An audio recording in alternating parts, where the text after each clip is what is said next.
Welcome to meeting news. నేను ఇర్సాద్. అచ్చంపేట నియోజకవర్గం చారగొండ మండలం 11వ వార్డు మెంబర్గా ట్రాన్స్జెండర్ నందిని గెలిచి ఈరోజు మండల అధ్యక్షురాలుగా ఎన్నికైన ఈరోజు నందిని గారితో ఉన్నాం. ఎందుకంటే వీళ్ళకంటూ ఒక ప్రత్యేకత ఉంది, చెప్పుకోవాలి కూడా.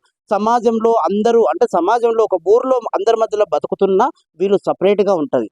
ఏ శుభకార్యాలకు కానీ, ఏ పేరెంట్ అని కానీ, ఏ అకేషన్ కానీ ఉండని పరిస్థితుల్లో ఈ ట్రాన్స్జెండర్స్ జీవితం ముందుకు వెళ్తుంది. ఏదన్నా ఒక అకేషన్ జరిగితే అక్కడ చందాల కోసమే వెళ్తారు. ఆ 5 నిమిషాలు మాత్రమే వాళ్ళని దీవించి వస్తారు. అంతేగాని అంతకు మించి వీళ్ళ ఇన్వాల్వ్మెంట్ కానీ వీళ్ళు కలిసి వాళ్ళతో కలిసిపోయి ఏదైనా అకేషన్ పాల్గొనడం కానీ జరగదు. అలాంటి ట్రాన్స్జెండర్లు ఊరికి దూరంగా బతుకుతున్న వారిని ఈరోజు కాంగ్రెస్ ప్రభుత్వం చారగొండ 11వ వార్డు మెంబర్గా అవకాశం ఇచ్చి ఈరోజు మండల అధ్యక్షురాలుగా ఎన్నుకోవడం జరిగింది. ఈ సమాజానికి ఇది ఒక మంచి అవకాశం. ఇలాంటి పరిస్థితుల్లో వారు నుంచి ఎలాంటి సమాధానం వస్తుందో వారిని అడిగి కొన్ని విషయాలు తెలుసుకునే ప్రయత్నం చేద్దాం. ముందుగా మీకు శుభాకాంక్షలు. ఎందుకంటే మీకు ముందుకు వెళ్ళాలనే ఆలోచన ఉన్నా కూడా రానివ్వని పరిస్థితులు ఎన్నో ఉంటాయి. అలాంటి తరుణంలో ఈరోజు చారకొండ 11వ వార్డు మెంబర్గా అవకాశం వచ్చింది, మండల అధ్యక్షురాలు కూడా అవకాశం వచ్చింది. దీని మీద మీ ఆలోచన, మీ స్పందన ఎలా ఉంటుంది? ముందుగా మీటీవీ వీక్షకులకు నా ఉదయపూర్వక నమస్కారాలు. నా పేరు నందిని. నేను ఇంతకుముందు వార్డు నెంబర్గా 11వ వార్డు నెంబర్గా గెలిచిన తర్వాత కూడా నాకు మా కాంగ్రెస్లో ఉన్న ముఖ్యమంత్రి రేవంత్ రెడ్డి గారికి కూడా నా హృదయపూర్వక నమస్కారాలు. అచ్చంపేట ఎమ్మెల్యే వంశకృష్ణ సార్ గారికి నా హృదయపూర్వక నమస్కారాలు. నాగర్ కర్నూలు జిల్లా మా ఎంపీ కూడా నా హృదయపూర్వక నమస్కారాలు. అట్లాగనే మా ఊర్లో నన్ను ఏ పార్టీ తరపున కూడా గెలిచినా, కాంగ్రెస్ పార్టీ తరపున గెలిచినా కూడా మా కాంగ్రెస్ పార్టీ నన్ను ఒక మండల అధ్యక్షులు చేయడానికి మా వార్డు నెంబర్లు ప్రతి ఒక్కరు కూడా ఎలాంటి ఇబ్బంది పెట్టలేదు. అట్లాగనే మా మండలంలో వచ్చిన సర్పంచులు ప్రతి ఒక్క గ్రామ సర్పంచులు కూడా ప్రతి ఒక్కరికి నా హృదయపూర్వక నమస్కారాలు తెలియజేస్తూ, ఎవరు కూడా ఎందుకు అమలు చేయాలి, ఎందుకు అమలు చేసేది, మేము ఉన్నాము కదా అన్నట్టు ఎవరు కూడా నన్ను వ్యతిరేకించి మేము ఫోన్లు చేసినా కూడా అందరు మాకు సహకరించి అట్లాగనే అందరు మాకు సహకరించారు. ఎవ్వరు కూడా ఎలాంటి ఇబ్బంది పెట్టలేదు. వార్డు నెంబర్లు కానీ, మా మండలం ఉన్న సర్పంచులు కానీ, ఉప సర్పంచులు కానీ, వార్డు నెంబర్లు కానీ ప్రతి ఒక్కరు కూడా నాకు సహకరించారు.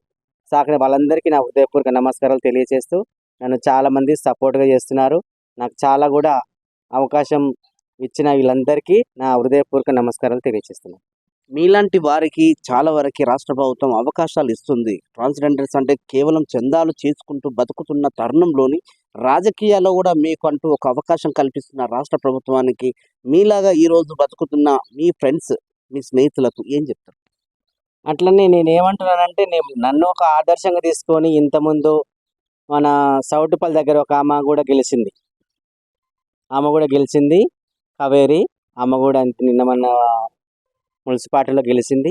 అట్లాగే నన్ను మా ఇద్దరిని ఆదర్శంగా తీసుకొని చాలామంది కూడా ఈ పార్టీలలో కానీ ప్రతి ఒక్క అవకాశం వచ్చినా, ఉద్యోగాలు వచ్చినా, ఏది వచ్చినా వదులుకోకుండా ప్రతి ఒక్కరు విజయం సాధించాలని నా మనస్ఫూర్తి కోరుకుంటున్నాను. ఇప్పటికే ట్రాన్స్జెండర్స్ చదువుకున్న వారికి రాష్ట్ర ప్రభుత్వాలు అవకాశం కల్పిస్తున్నారు. అది సిటీం పోలీస్ ఆఫీసర్గా కావచ్చు, కలెక్టర్గా కావచ్చు, చాలా అధికారాలు కూడా ఇస్తున్నారు. సో చాలామంది ఈ మధ్యకాలంలో చూస్తూ ఉన్నాం, ఏదన్నా ఒక కార్యక్రమం జరిగినప్పుడు వారిని ముక్కు పిండి వసూలు చేసేలా వాళ్ళని ఇబ్బంది పెడుతున్నారు చందాల కోసం. వాళ్ళు సంతోషంగా ఇస్తే తీసుకోండి, దీవించండి. కానీ అలాంటి వారికి మీరేం చెప్తారు? ఇప్పుడు రాష్ట్ర ప్రభుత్వము మా అందరి కోసము ట్రాఫిక్ పోలీసులు కూడా ఇచ్చినారు. అట్లాగనే ఎవరైనా మా వాళ్ళు వాళ్ళ ప్రేమ కొద్దీ తీసుకోవాలి, కానీ వాళ్ళ ప్రేమ కొద్దీ ఎంత ఇస్తే అంత తృప్తి పడి తీసుకోవాలి, కానీ గట్టిగా దౌర్జన్యంగా చేసి మాకు కూడా ఒక గుర్తింపు రావాలనేసి వాళ్ళు ప్రయత్నించాలి. కానీ డబ్బుల కోసమే ముఖ్యం, డబ్బులే ముఖ్యం కాకుండా మన భూమి మీద మనం కూడా ఒక మనుషులము, అందరిలాగా మనం కూడా ప్రవర్తించి అందరినీ కలుపుకొని పోయేటట్టుగా మా ట్రాన్స్జెండర్లకు ఇంతకుముందు ఉన్న ప్రభుత్వాలు ఎవరు కూడా మాకు గుర్తించలేదు. కాంగ్రెస్ ప్రభుత్వం వచ్చిన తర్వాత అన్నిట్లా ప్రతి ఒక్క విషయంలో రేషన్ కార్డులు కానీ, ఫ్రీ బస్సులు కానీ, ఒక సర్పంచ్ వార్డు నెంబర్ల సీట్లు కానీ, మున్సిపాలిటీలో కానీ, సిగ్నల్ పోలీస్ దగ్గర కానీ ప్రతి ఒక్క అవకాశం గవర్నమెంట్ అందిస్తుంది. ప్రతి ఒక్కరికి కూడా మమ్మల్ని ఇలాగనే ముఖ్యమంత్రి మమ్మల్ని ఇష్టపడి మాలాంటి వాళ్ళు కూడా ఇళ్ళ కూడా ఒక స్థానం ఉండాలనేసి ముఖ్యమంత్రి మమ్మల్ని చాలా గొప్పగా చూసుకుంటుంది. ఒక మండల అధ్యక్షురాలుగా మీ పేరు అనౌన్స్మెంట్ చేసినప్పుడు మండల అధ్యక్షురాలుగా మీ పేరు నమోదు అంటే ప్రకటించినప్పుడు మీరు ఎట్లా ఫీల్ అయ్యారు? చాలా సంతోషం ఉందండి అప్పుడు. నా మనసులో మాత్రం నేను ఒక వార్డ్ నెంబర్‌గా 11 వార్డ్ నెంబర్ ఫస్ట్ నా చారగొండ ప్రజలకు నేను రుణపడి ఉంటాను. నేను నామినేషన్ ఏసినప్పుడు సంది కూడా నాతో పాటు ఒక అమ్మాయి తిరిగింది. మా ట్రాన్స్‌జెండర్ అమ్మాయి. వాళ్ళ నాన్న ఒక్కడు తిరిగిండు. ఇంకా ఎవ్వరు నా ఎమ్మట తిరగలేదు. నేను గెలవనని కూడా చాలామంది ఆమె ఏం గెలుస్తది ఒక్కతే బయలుదేరింది. నీ నుంచి ఏం కాదు నువ్వు గెలవలేవు ఇంకా డబ్బులున్నవి. నువ్వు ఖర్చు పెడతావనే ధైర్యంతోని బయలుదేరుతున్నావని చెప్పిర్రు. అట్లా కూడా నేను ఇంకా అడిగేయలేదు. నేను గెలుస్తాను. మీరు ఏం చేసినా కూడా నేను గెలిసే వస్తానని చెప్పినా గెలిసొచ్చినాను. మీకు మహిళా అధ్యక్షురాలుగా ఇక్కడ మీకు ప్రకటన చేసే ముందు మీకు ముందే తెలుసా? లేకపోతే నాకు ఇస్తారా? ఇయ్యరా? ఒక నమ్మకం అయితే ఉన్నదా? లేకున్నదా? ఓపెన్‌గా చెప్పండి. నాకైతే నాకు ఒక వార్డ్ నెంబర్ గెలవడమే పెద్ద అదృష్టము. మండల అధ్యక్షురాలు చేస్తారనేసి మాత్రం నేను కలగా అనుకోలేదు కూడా. అది. మీ స్నేహితుల నుంచి మీకు ఒక అధ్యక్షురాలుగా మీకు ప్రకటన చేసినప్పుడు వాళ్ళ నుంచి ఎలా మీకు ప్రశంసలు గాని, ఎట్లా ఎంకరేజ్‌మెంట్ వాళ్ళ నుంచి ఎట్లా స్పందన వచ్చింది? చాలామంది మా పేపర్‌లో వచ్చిన తర్వాత చాలామంది ఫోన్‌లు చేసి చాలామంది సంతోషపడ్డారు. ఒక వార్డ్ నెంబర్ గెలిచినావు, మళ్ళీ ఒక మండల అధ్యక్షురాలుగా గెలిచినావు. నువ్వు ఇంకా ఇంతకు ఎదగాలనేసి మా మనస్ఫూర్తి కోరుకుంటున్నామని చాలామంది చెప్పినారు.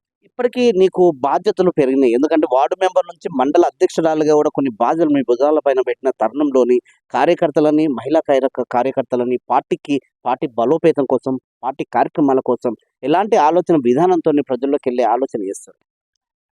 నేను ఇప్పుడు ప్రతి ఒక్క పనిలో నేను బాగా భాగస్వామికి కావాలనేసి ప్రతి ఒక్కరికి నేను నా చేతనైనంత సాయం చేసి ప్రతి ఒక్కరిలో నేను మంచి పేరు తెచ్చుకోవాలనేసి నా మనస్ఫూర్తిగా కోరుకుంటున్నాను. పార్టీలో చాలా వరకి మహిళలంటే ఒక ప్రత్యేకమైన గౌరవం ఉంటుంది. ఒక ఆలోచన ఉంటుంది. ఒక ట్రాన్స్‌జెండర్‌గా మీకు ఎలాంటి గౌరవం దక్కుతుంది? నాయకుల నుంచి, కార్యకర్తల నుంచి, ప్రజల నుంచి? నాకైతే నేను ఎక్కడికి పోయి కూర్చున్న తర్వాత వాళ్ళు కూర్చొని కుర్చీ లేకపోయినా సరే వాళ్ళు లేచి నాకు కుర్చీ అయితే కంపల్సరీ ఇస్తారు. కూర్చోమ్మ నువ్వు మా పక్కన కూర్చో అటు దూరంగా పోయి నాకు కొంచెం కూర్చోవాలని ఇబ్బందిగా అనిపించినా కూడా వాళ్ళ పక్కన కూర్చోకుండా కూడా నేను ఇంతకుముందు అచ్చంపేట ఎమ్మెల్యే కాడికి పోయినా కూడా నేను పక్కన కూర్చోబెట్టి పక్కన ఎమ్మెల్యే కూడా నాతో చాలా మంచి ఫ్రీగా మాట్లాడిండు. మాతోటి చాలా సంతోషంగా మాట్లాడిండు. గతంలో నందిని అంటే ఒక ట్రాన్స్‌జెండర్. ఇప్పుడు ఒక 11 వార్డు కౌన్సిలర్. తర్వాత మహిళా అధ్యక్షురాలు. తర్వాత భవిష్యత్ కాలంలో మీ ఆలోచన ఇంకేమైనా చేస్తున్నారా? అంటే ఎట్లా ఉంటుంది? అది ఖచ్చితంగా చేస్తాం కదండి. ఈడికే ఇంత ఆగిపోం కదా. ఖచ్చితంగా చేస్తాను. నా ముందు భవిష్యత్తులో ఇంకా ఏదో ఒకటి చేయాలని కూడా ఆశగా ఉంది. చెప్పండి. చాలామంది ఇప్పుడు రాష్ట్రంలో కొనసాగుతున్న పదవుల కోసం చాలామంది ప్రయత్నాలు చేస్తూ ఉంటారు. అలాంటి ప్రయత్నంలో మీకు ఇక్కడ మండల అధ్యక్షురాలుగా మీకు గుర్తింపు తెచ్చిన ఆలోచనతోని మీరు రాష్ట్ర ప్రభుత్వానికి ఏం చెప్పదలుచుకున్నారు? అట్లే నాకు ఒక జ్యోతక్క అనేసి ధనలక్ష్మి అక్క నాకు చాలా సపోర్ట్ చేసిర్రు. మన ఒంగూరు ఇది యాదవ్ రాములన్న గాని చాలా సపోర్ట్ చేసి నన్ను ఎన్నుకోవడం జరిగింది. ప్రతి ఒక్కరికి వాళ్ళకి మాత్రం నా హృదయపూర్వక నమస్కారాలు తెలియజేస్తున్నాను. సో మొత్తానికి నందిని గారు ఒక ఆదర్శంగా తీసుకోవాలి. మహిళలు కావచ్చు, ట్రాన్స్‌జెండర్స్ కావచ్చు. ఎందుకంటే చాలా మందిని వీళ్ళు కేవలం పండుగలు జరిగినప్పుడు ఇబ్బంది పెట్టి కార్యక్రమంలో ఈ మధ్య కాలంలో సోషల్ మీడియాలో చూస్తా ఉన్నాం. వాళ్ళు ఏదైతే ఒక పండుగ జరిగినప్పుడు ముక్కిపిండి వసూలు చేసిన తరుణం చూస్తున్నాం. కేసుల వరకు పోయిన ఆలోచన చూస్తున్నాం. ఏదైనా ఒక రాజకీయ పరంగా ప్రజలకు సేవ చేయాలనే ఆలోచన విధానంతోని ఒక వార్డు మెంబర్‌గా ఎన్నికై ఇప్పుడు మండల అధ్యక్షురాలుగా ముందుకు వెళ్తున్న ఒక నందిని ఈరోజు కాంగ్రెస్ పార్టీలో బలంగా చాలా వరకు కూడా ఒక ముందుకెళ్ళే ఆలోచన చేస్తున్నారు. ఇటు రాష్ట్ర ప్రభుత్వంలో ఉన్న కాంగ్రెస్ పార్టీలో నాయకులు గాని, కిందున్న కార్యకర్తలు గాని, ప్రజలు గాని వాళ్ళ ఆదరణతోనే ముందుకు వెళ్తున్నాను. మిగతా ట్రాన్స్‌జెండర్స్‌కి ఆమె ఒక మెసేజ్ కూడా ఇచ్చింది. అందరికీ ఏదో ఒక కళ ఉంటది. ఏదో ఒక ఆలోచన ఉంటది. ఏదో ఒక స్కిల్ ఉంటది. మీకున్న ఆలోచన విధానంతోని చదువుతో అయితే మీరు ఉద్యోగాలకు అప్లై చేసుకోండి. ఏదైనా మీరు ట్రాన్స్‌జెండర్‌గా కొనసాగాలంటే వాళ్ళు సంతోషంగా ఇస్తే డబ్బులు తీసుకోండి. కానీ వాళ్ళని ఇబ్బందికరంగా మీరు పీడించొద్దని వాళ్ళకొక మెసేజ్ ఇచ్చే ఆలోచన చేస్తుంది. ఎందుకంటే రాష్ట్ర ప్రభుత్వం కాంగ్రెస్‌లో మనకంటూ ఒక గుర్తింపు తేవాలని రాష్ట్ర ప్రభుత్వం తీసుకెళ్తూ ముందుకు వెళ్తున్న ఆలోచనని మీరు చెడగొట్టొద్దు. మంచి చేయకపోయినా పర్లేదు కానీ చెడు చేసి సమాజంలో మనకున్న పేరును చెడగొట్టొద్దు అంటున్నారు. సమాజంలో వీళ్ళకు పేరుంది, ఒక గుర్తింపు ఉంది. ఊరు మధ్యలో బతుకుతున్నా ఊరికి దూరంగా బతుకుతా ఉంటారు. కేవలం అకేషన్ ముందే ఉంటారు. తర్వాత కనిపించరు. ఏ అకేషన్ అయినా వీళ్ళు ఎవరి పేరంటని కూడా పిలవని పరిస్థితిలో ఉంటారు. కానీ రాష్ట్ర వ్యాప్తంగా కూడా ట్రాన్స్‌జెండర్స్ సి టీమ్‌లో కీలకమైన పదవుల్లో కూడా కొనసాగుతూ ఉన్నారు. రాష్ట్ర ప్రభుత్వంలో చాలా పదవుల్లో వీళ్ళు ముందుకు వెళ్తున్న తరుణం చూస్తా ఉన్నాం. ఈరోజు నందిని వార్డు మెంబర్‌గా తన రాజకీయ ప్రస్థానం కొనసాగించి ఈరోజు మండల అధ్యక్షురాలుగా కొనసాగుతూ ఉంది. అలాంటి నందిని గారితో ఈరోజు మనం ఫేస్ టు ఫేస్ చేస్తున్నాం. ఆ వివరాలు చెప్పే ప్రయత్నం చేస్తుంది. మొత్తానికి ఇదండి, చూస్తూనే ఉండండి మీటింగ్ నుంచి నేను మీ ప్రసాద్. అందరికీ నమస్కారం అండి. నా పేరు సుచిత్ర.